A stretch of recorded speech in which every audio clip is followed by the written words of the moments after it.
In the Middle Ages, rats and mice were everywhere. They stole food, spread disease, and made daily life harder for already struggling peasants. But these people didn't just accept their fate. They came up with clever and practical ways to fight back. Some were smart, some were odd, but many of them worked surprisingly well. One of the most trusted defenses against rats was easy to understand. Get a cat, but not just any cat. A skilled mouser was worth its weight in gold. During the Black Death in the 1300s, some cats were so valuable, they were sold for what would now be hundreds of dollars. These cats were the original home security system, silent, precise, and always on duty. Taking one wasn't just stealing. In some places, it was a crime that could land you in trouble with the local authorities. Peasants knew that not every cat had what it took to catch rats. The best hunters weren't pampered pets, but tough, scrappy cats with quick reflexes, sharp claws, and what people called the hunter's eye. That laser-sharp stare that meant serious business. Top mousers usually had strong bodies and short tails, perfect for squeezing into tight spaces. Some towns even kept the records of their best rat catchers. A cat that caught over 50 rats in a month could earn its owner free drinks at the tavern. That wasn't just a cat. It was a furry little gold mine. Peasants would test kittens to see if they had the right instincts. A kitten that pounced quickly was a keeper. One that didn't care was given away. No one could afford to feed a lazy pet. A medieval cat had to prove its worth, not just sit around looking cute. Hunters were rewarded with treats, and sometimes peasants would release mice just to keep their cats in top shape. Cute wasn't enough. You needed a furry assassin.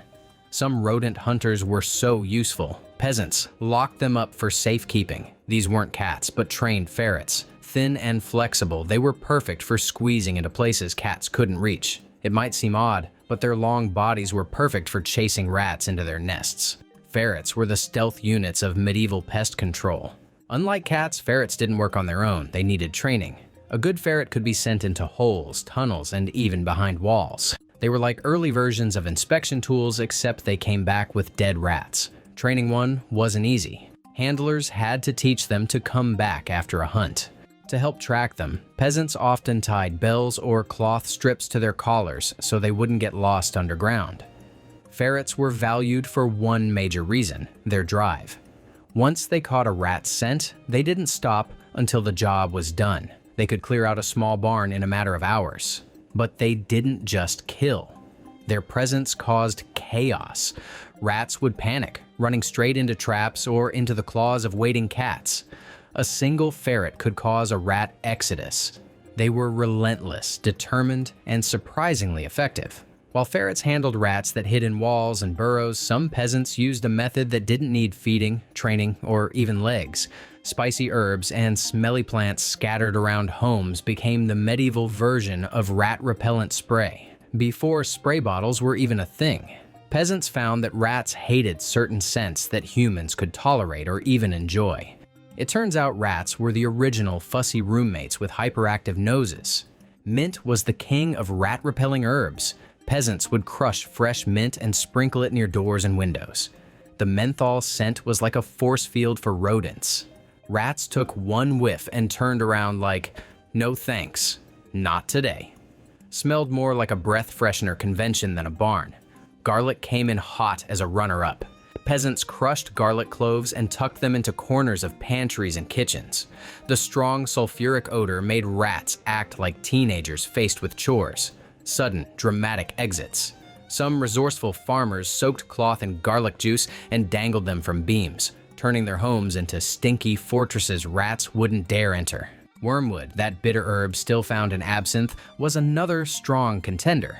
Its sharp, bitter smell wasn't exactly pleasant, but it beat rats chewing through everything. Peasants didn't throw wormwood-scented parties, but they were happy to put up with it if it meant fewer rodents. Mustard seeds, when ground into powder, created another invisible wall. The fiery, nose-burning aroma that gives mustard its kick was enough to send rats running for the hills. They'd rather starve than cross what must have seemed like a medieval hot sauce landmine. A manuscript from the 1400s recommended a combo of mint, garlic, wormwood, and mustard seed blended with vinegar. Basically, a medieval stink bomb strong enough to make even rats think twice about trespassing. For peasants without a mouser or ferret, these herbal mixtures were the next best thing. Not only did they push back the rat tide, but they also helped mask the smell of everyday peasant life. In other words, they kept away the rats and gave the illusion someone in the house had bathed this month. Not a bad 2-for-1 deal in the Middle Ages. When smells weren't enough, things got dark, fast. Some peasants turned to poison. But medieval rat poison wasn't developed in labs or carefully labeled. It was chaos in a bowl. Whatever toxic stuff they could find went into the mix. Arsenic, hemlock, even ground glass. Anything that could stop a rat, preferably for good. It was pest control with a side of mortal risk for everyone involved. Most recipes were passed down by word of mouth. One 13th century document suggested mixing hemlock with honey to make it tempting. The text even included a warning: keep this away from kids and animals. Medieval speak for this stuff will absolutely kill anything that breathes. Arsenic was the most sought-after killer when peasants could get it. They scraped powder from mineral deposits or bought it in shady markets. Mixed with cheese or bacon fat, it made for a deadly rodent buffet. Ground glass sounds like something out of a horror story, but people believed it would shred a rat from the inside. Not exactly dinner conversation material. Is that pepper on your stew? Or did someone spike the seasoning with rodent death powder? Unsurprisingly, accidents were common. Pets, kids, and the occasional nosy neighbor all fell victim to medieval DIY pest control. A French account from 1329 describes a household falling ill after rats dragged poison bait into their flour supply. Few things ruin a family meal like everyone clutching their stomach in agony. In response to such tragedies, local officials sometimes banned specific poisons. A town record from 15th century England forbade the use of arsenic-laced bait after 3 children died within a single month. Still, desperate to protect dwindling food stores, peasants often resorted to secret poisoning, like a low-tech, medieval version of Breaking Bad, minus the lab coats and scientific accuracy. Poison could thin the rat population, but never wiped it out entirely. For each rat that perished dramatically, more were already being born to take its place. Recognizing this shortcoming, medieval communities began seeking alternative methods that didn't endanger their families. These needed to be effective, low-cost, and not involve turning the kitchen into a chemical hazard zone. Pit traps became a go-to method for peasants seeking a poison-free solution to rodent control. The method was straightforward and relied on nature's gravity. Small pits were dug in areas frequented by rats, carefully camouflaged to trick the unsuspecting pests into tumbling in. These traps gained popularity because they were easy to build, safe to use around food, and practically free to maintain. Peasants placed traps near walls, corners, or known rat holes, places rats traveled often. The pits didn't have to be deep. Even 6 to 8 inches could be enough to keep a rat contained. The key was making the interior too slick to climb. A smooth clay lining often did the job, drying into a surface that offered zero traction for desperate claws. Trappers knew that it wasn't just about catching rats, it was about keeping them caught. Watching rats struggle in clay-lined traps became a form of peasant entertainment before the invention of streaming services. Some people greased the pits with animal fat or oil to make escape even harder. Children were given the job of checking traps each morning, a task equal parts chore and amusement. One manor record from the 1340s boasted that 20 traps caught over 60 rats in just 1 week during an infestation crisis. The brilliance of pit traps was in their reusability. Once emptied, a trap could be reset instantly with no extra cost. If medieval folk had spreadsheets, the return on investment for these traps would have looked amazing. And while financial ledgers weren't a thing yet, word-of-mouth approval kept the technique spreading from village to village. Innovative trappers didn't stop at holes in the ground. Some added spinning sticks balanced over the pits with bait in the center. When a rat stepped on the stick to reach the food, it rotated and sent the rat plummeting. And if medieval revenge had a symbol, it was the sound of a neighbor waking to a bucket of angry live rats dumped over their fence. Pit traps were great for ground-based rats, but high-climbing rodents demanded other tactics. Enter the noise-based repellent. Yes, even in the Middle Ages. Using crude whistles, rattles, and homemade clackers, people tried to drive rats away with sound. These sonic experiments weren't high-tech, but they show that medieval ingenuity went far beyond swords and plows. At first glance, using noise to scare off rats might sound ridiculous, but there was real thought behind this odd-sounding method. The strategy stemmed from simple observation. Rats tended to vanish during loud events like festivals or when blacksmiths were hard at work nearby. Peasants began to realize that sudden, unfamiliar sounds could actually drive rats away from barns and food storage areas, making noise a surprisingly logical weapon in the medieval rodent wars. Inventive individuals crafted tools like rat whistles, made from hollow reeds or bird bones with precisely carved holes. These instruments emitted high-pitched sounds beyond most human hearing, but irritating enough to send rats fleeing. Imagine the sight. A farmer in the early morning mist, playing a bone flute to a crowd of silent grain sacks, and hopefully no rodents. Records from the 1200s describe granary keepers using rat pipes before opening storage rooms, aiming to flush out the rats into the waiting jaws of dogs or cats. Entire villages sometimes employed dedicated rat pipers who would make weekly rounds, playing their instruments through storage spaces. Another method involved simple metal noisemakers. Thin sheets of copper or iron suspended on strings. These would rattle when moved by wind or footsteps, creating random sounds that kept rats on edge. Unfortunately, they also made life noisy for humans. Imagine trying to sleep while your ceiling sounded like someone dropping kitchenware every hour. Did any of these sound-based tactics actually work? Modern research indicates they weren't entirely nonsense. Rats have sensitive ears and can detect a broad range of frequencies. Sudden, unpredictable sounds can trigger stress responses, making an area less attractive. Compared to poison or managing a live animal like a cat or ferret, noise was a cheap and relatively safe solution. Peasant families often developed their own rituals, like banging pots together or stomping into rooms. Children usually led the charge, turning rat scaring into a chaotic and loud game. However, rats are nothing if not adaptable. Over time, they could get used to repeated sounds. This meant variety was key. No medieval pest control expert would recommend banging the same pot at the same time every night. Predictability turned deterrence into lullabies, and there was a social downside too. Living next to a noise-obsessed neighbor who believed in 2 a.m. pan bashing could become a real headache. Village documents occasionally mention complaints about disruptive nighttime rat scaring. Beyond sound, medieval people also tried to outwit rats with visual deception. They crafted fake predators, wooden decoys meant to play on a rat's natural instincts. Just like today's plastic owls and gardens, peasants carved wooden figures to resemble animals that preyed on rodents. The idea was simple. Make a rat believe a threat was nearby, and maybe it would run rather than raid the pantry. Wooden owls were a favorite. Some were rough and basic, others so detailed they included paint and real feathers. A well-made owl could earn glowing praise. Rats stayed away for a full 48 hours before realizing the bird never blinked. Eventually, one bold rat might chew off its painted face, ending the charade. Clay and wooden snakes were another option. Often decorated to mimic local species, these fake reptiles were hidden under straw or in shadows to enhance the illusion. Did they work? Perhaps temporarily. Rats are naturally cautious of unfamiliar predator shapes, especially in unfamiliar territory, but rats are also clever.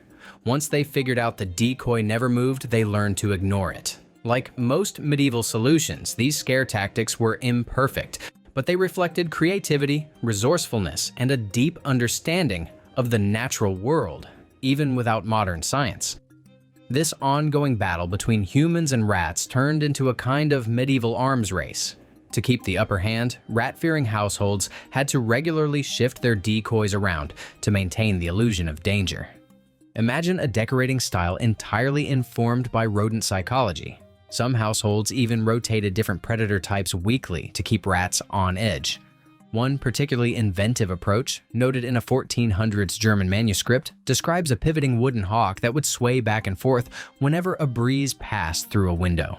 An early form of motion detection meant to spook unsuspecting rodents. Of course, these clever tricks didn't always go as planned.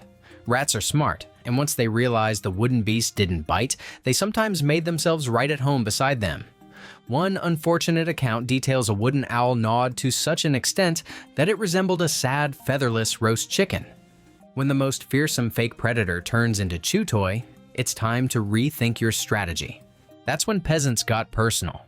When carved animals and musical whistles failed, medieval people reached for something closer, sometimes uncomfortably close, to home. Human hair, urine, and other body-related byproducts became the next line of defense. Disgusting? Yes. But for people trying to protect every crumb of food, grossness was no obstacle. The thinking was simple. Rats feared humans, so areas reeking of human presence were considered naturally unwelcoming. Hair collected from combs and haircuts wasn't discarded. It was saved, stuffed into small cloth sachets and placed in the corners of homes or granaries. These scent bombs were believed to carry enough human essence to ward off rodents. Household guides even recommended changing them out monthly to ensure they stayed pungent and effective. Urine took things to another level. Cloths soaked in it were placed outside entrances or near rat holes. Chamber pots earned a second life as tools of olfactory warfare. Some families even picked specific parts of the yard as designated urination zones, all in the name of rodent deterrence. A 15th century text insisted male urine worked best, claiming its scent was stronger and more aggressive. And for extra kick, pee collected after meals rich in garlic or onions was said to pack a particularly powerful punch. Human fingernails also found new purpose. After clipping, peasants would sprinkle them near food storage as yet another marker of territorial humanity. It turns out, rats didn't want to hang out in the medieval version of a nail salon. Sweat-soaked clothing, especially from long days in the fields, was another weapon. Ripped into strips and hung near windows and doors, the smell was meant to scream, "Humans live here. Enter at your own risk." Results likely varied. While strong human scent may have discouraged well-fed rats, starving rodents in the dead of winter might risk it all for a few grains of wheat. Still, these strategies were cheap, accessible, and relatively easy to implement, making them attractive to even the poorest households. But the ultimate realization came when peasants stopped focusing solely on repelling rats and started outsmarting them completely. Prevention, not punishment, became the new philosophy. Instead of just scaring rats away, families began adopting better food storage methods, approaches that denied rodents access entirely. Because, as many medieval villagers wisely put it, a rat that can't reach can't eat. The most straightforward and widely used method for protecting food involved suspending it from ceiling beams in cloth sacks. Grains, dried meats, and other perishables were packed tightly into durable fabric bags and then hoisted above ground level using ropes. The elevation alone discouraged most rats, but medieval peasants took things further. They often added metal discs to the ropes, primitive versions of today's squirrel guards, to stop climbing intruders. Since medieval homes weren't designed with food-hanging infrastructure in mind, some families essentially dined beneath swinging bags of grain, turning their kitchens into unintentional obstacle courses. Sealed storage was another reliable strategy. Clay jars with snug-fitting lids were commonly used, with beeswax or pitch sealing the edges to keep rats out and freshness in. Wooden chests holding flour or bread might have seams coated with pine resin for a similar effect.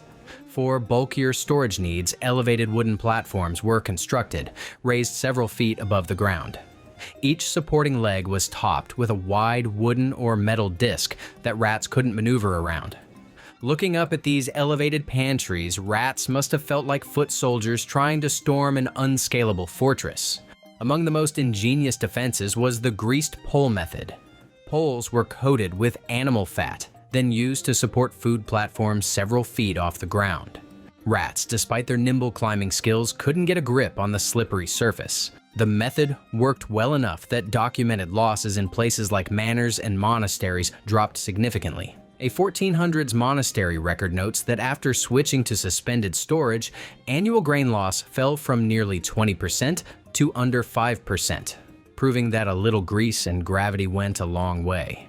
Even with these clever setups, no method was foolproof. During times of famine or brutal winters, hunger made rats more daring. When every strategy failed, some peasants resorted to the most drastic solution of all, eating the rats. This extreme pivot from pest to protein was not common in ordinary times, but became a grim necessity during food shortages. For some medieval families, survival meant turning their rodent problem into dinner. When famine hit hardest, rats were no longer hunted to protect food. They were hunted as food. Chronicles from the 1300s describe communities resorting to rat consumption, with vermin being treasured as rare meat substitutes. The preferred method of preparation? A simple stew, often with whatever herbs or vegetables were available. What meat is this? Oh, that? Forest chicken, very rare. While a single rat offered only half a pound of meat, for a starving family, every bite counted. In the worst years, rats even appeared in local markets, sometimes fetching higher prices than actual poultry. Medical texts of the era didn't shy away from the practice, noting that rat meat was nutritious if properly cooked. One can imagine the medieval Yelp review. Tender rat, just the right hint of thyme, would starve again. As for food safety, advice was simple. If the rat's still squeaking, it's not ready. The habit faded as food systems improved, but it remains a stark reminder of the lengths people would go to survive in a time when even pests had a place on the plate.